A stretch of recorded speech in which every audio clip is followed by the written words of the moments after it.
I don't have any editors, mostly because right now people don't read my stuff. And right now I'm just waiting for people to give me criticism for what I create so I can have a back and forth so I can take something from it. That's the plan at the very least. But I think it's very interesting how people can put themselves in a corner. Like, Eric kind of built his persona off of criticizing mainstream media. And not only that, his first foray into like this medium was a big splash, and that brought a lot of negative energy his way, a lot of negative attention his way. So it gets to a point where it's hard to decipher just people hating from people who actually want to see you get better. Especially when people make videos wanting to be, and they have to be entertaining at the same time. I gotta say, my favorite detractor running gag was people asking him what's his favorite part of ISOM. Like, and he doesn't answer.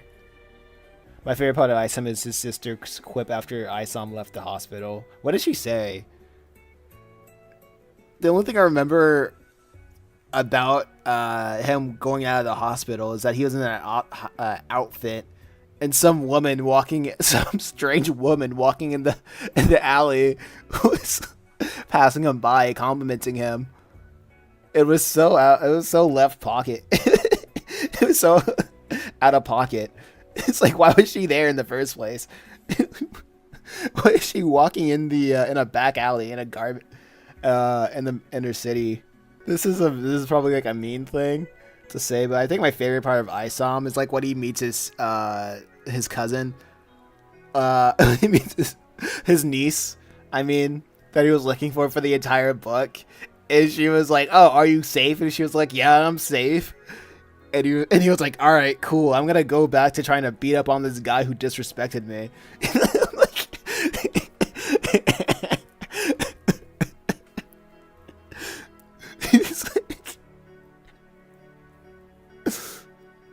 I was like, the mission should have ended there. Like, he should have been like, "No, you're coming with me. I can protect you." But he was like, "Oh, you're safe? Cool." I'm gonna ruin like everybody's night for no reason, just because this one dude disrespected me.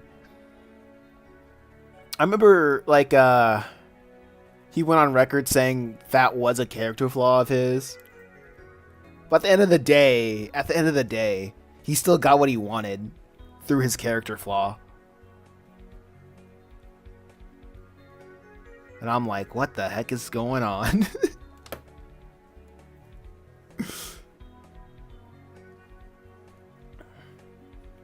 It's interesting. It's interesting to me.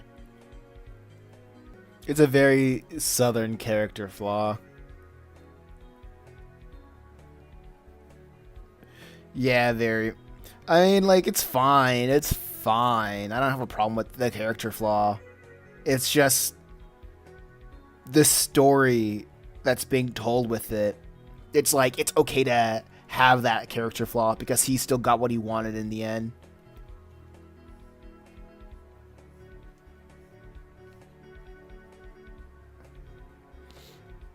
Like, he lost at first, but I don't know if there was like a moment of training where I forgot the moment of time where he was like, before he was like, I gotta go back to this guy and like show him what for.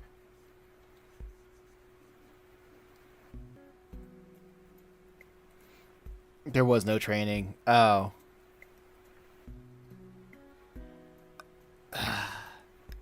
That's weird. And there was that weird moment where there was that interesting moment where we were following some guys that were like in a farm. I don't know if that went anywhere. I forgot if that went anywhere. It was so long since I read the book. There was that B plot that I don't know if it served its purpose. And I don't like the way that he like sets up at the very end of the book, like Norfolka, like it's some sort of Marvel, like it's a Marvel movie end credits. Don't know if he ever did anything with Norfolka either after ISOM 1.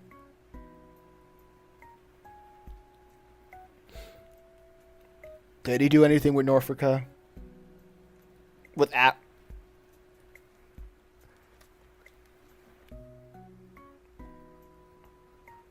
Do they even show up in later books?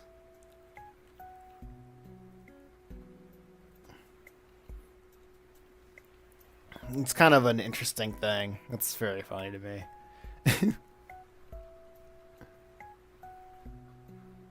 I can understand Isom not needing to train in the first arc because he is a seasoned hero, but he should have at least readjusted his strategy.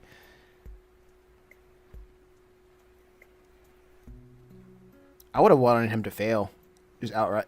I don't know, if I was writing it, I would just let him fail. Because if he succeeded with his goal, or at least his win should be a failure in some way. Even if you win, it should be a failure. To show that, at least, like when you're telling a story, you're essentially giving a moral lesson. And if you succeed with your selfish desires, then you're promoting. That is a perspective of work ethic that you are promoting, or a what do they call it? A philosophy that you're promoting.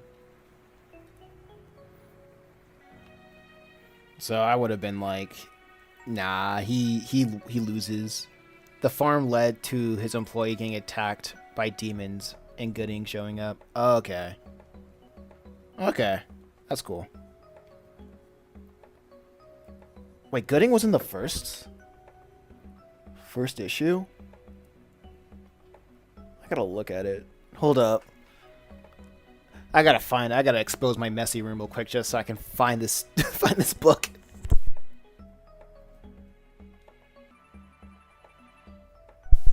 No, this thing is dusty. I hate it.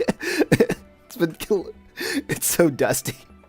Okay, so like, okay, the band Norfolka didn't do anything.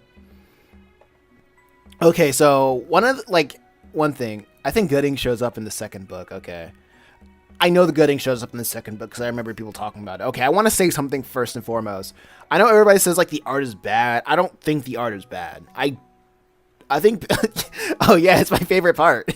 He just, like the strange woman that shows up in the alley, and it's like, wow, hey, good looking, and I'm like, why is she here? Why is, anyway, yeah, I don't think the art is bad, honestly. It's like standard, right?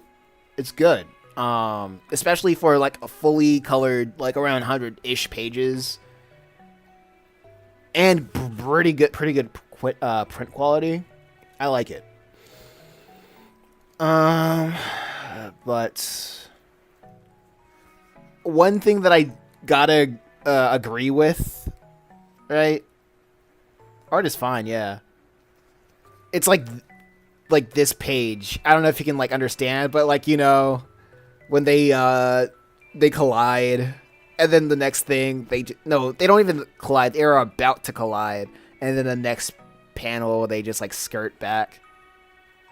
I feel like that was weird, but hey, it's like it is what it is.